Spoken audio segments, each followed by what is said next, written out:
Hello everyone, welcome back to my YouTube channel. আজি আপোনালোকৰ ওচৰলৈ মই অন্য এটা ভিডিঅ' লৈ আহিছোঁ। আপোনালোকে থাম্বনেইল দেখি গমে পাইছে যে মই আজি আপোনালোকৰ ওচৰলৈ কি ভিডিঅ' লৈ আহিছোঁ। পইতা ভাত খাই সকলোৱে ভাল পায়, ময়ো পাওঁ। পইতা ভাতৰ বহুতো উপকাৰিতা আছে। আপোনালোকে যদি পইতা ভাত খাই পোৱা নাই তেনেহ'লে এবাৰ ট্ৰাই কৰিব। নিশ্চয় আপুনি ইয়াৰ সুফল লাভ কৰিব। আশা কৰোঁ ভিডিঅ'টি আপোনালোকে ভাল পাব। যদি ভিডিঅ'টি ভাল লাগে তেনেহ'লে লাইক কৰিবলৈ পাহৰি নাযাব, আৰু যদি আপুনি মোৰ চেনেলত নতুন হয় তেনেহ'লে ছাবস্ক্ৰাইব কৰিবলৈ পাহৰি নাযাব, আৰু ছাবস্ক্ৰাইব বাটনৰ লগতে থকা ঘণ্টি বাটনটো ক্লিক কৰি দিবলৈ পাহৰি নাযাব, যাতে মোৰ আহিব লগা নতুন ভিডিঅ'ৰ নটিফিকেশ্যনবোৰ আপোনালোকে পাই থাকে।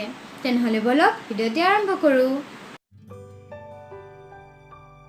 সকলোৰে পৰিচিত জনপ্ৰিয় পইতা ভাত সকলোৱে খাই ভাল পায় নহয় জানো? ময়ো ভাল পাওঁ খাই। পইতা ভাতক আমি বিভিন্ন নামেৰে জানো। পানী দিয়া ভাত আৰু পন্তা ভাত বুলিও কওঁ।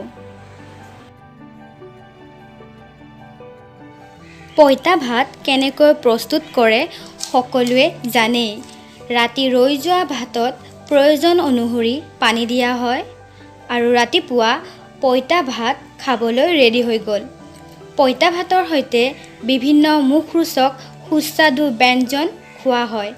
গৰৈ মাছৰ পোৰা, আলু পিটিকা, আচাৰ, বেঙেনা পিটিকা, ভিন্ন দাইলৰ বৰা, এটুকুৰা পিঁয়াজ, দুটামান জলকীয়া পিটিকি পইতা ভাত খোৱাৰ মজাই বেলেগ।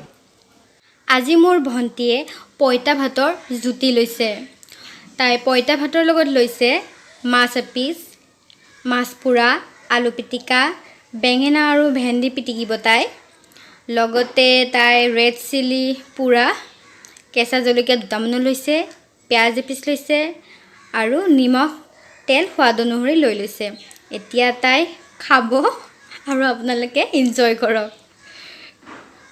চাই তাই কেনেকৈ খায়।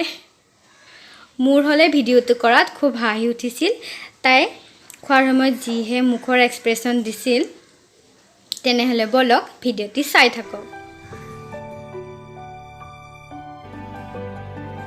It tastes great and is extremely beneficial during the summer season.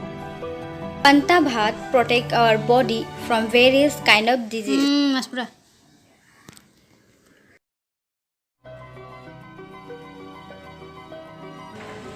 আপুনি জানেনে পইতা ভাত খালে আমাৰ শৰীৰৰ বাবে কিমান উপকাৰী? পইতা ভাত খালে আমাৰ হাৰ্ট সুস্থ হৈ থাকে, ৰক্তচাপ স্বাভাৱিক কৰি ৰখাত ই সহায় কৰে, শৰীৰৰ তাপৰ ভাৰসাম্য বজাই ৰখাত সহায় কৰে। অৰ্থাৎ শৰীৰ সতেজ ৰাখিবলৈ পইতা ভাত খাব লাগে আমি। পেটৰ বিভিন্ন সমস্যা সমাধানত ই সহায় কৰে। দেহৰ বহু উপকাৰী বেক্টেৰিয়া পইতা ভাতে তৈয়াৰ কৰে। সেইবাবে আমি পইতা ভাত খাব লাগে।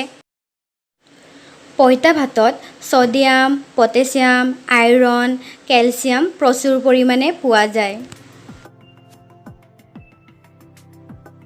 তাইৰ পৰা টেষ্ট লৈ জ্বলা পিটিকি খাইছে, আৰু ইমান তৃপ্তি পাইছে তাই খাই। পইতা ভাত আপোনালোকে তিল বতাৰে খাব পাৰে। মই আগতে তিল বতাৰে খাইছিলোঁ, খাবলৈ খুব সুস্বাদু হয়। তেনেহ'লে আপোনালোকেও ট্ৰাই কৰিব যিসকলে এতিয়ালৈ পইতা ভাত খাই পোৱা নাই। পইতা ভাতৰ ইমান উপকাৰিতাৰ বিষয়ে জানিও যদি আপোনালোকে পইতা ভাত নাখায় তেনেহ'লে আৰু আপোনালোকে খাব যদি মন যায়, যদি মন নাযায় নাখাব। যিসকলে পইতা ভাত খাই ভাল পায় তেওঁলোকে মোক কমেণ্ট বক্সত এটা কমেণ্ট কৰিব, পইতা ভাত খাই ভাল পোৱাসকলে। তেতিয়া মই গম পাম যে কিমানে পইতা ভাত খাই ভাল পায়। তেনেহ'লে ভিডিঅ'টি চাই থাকক শেষলৈ।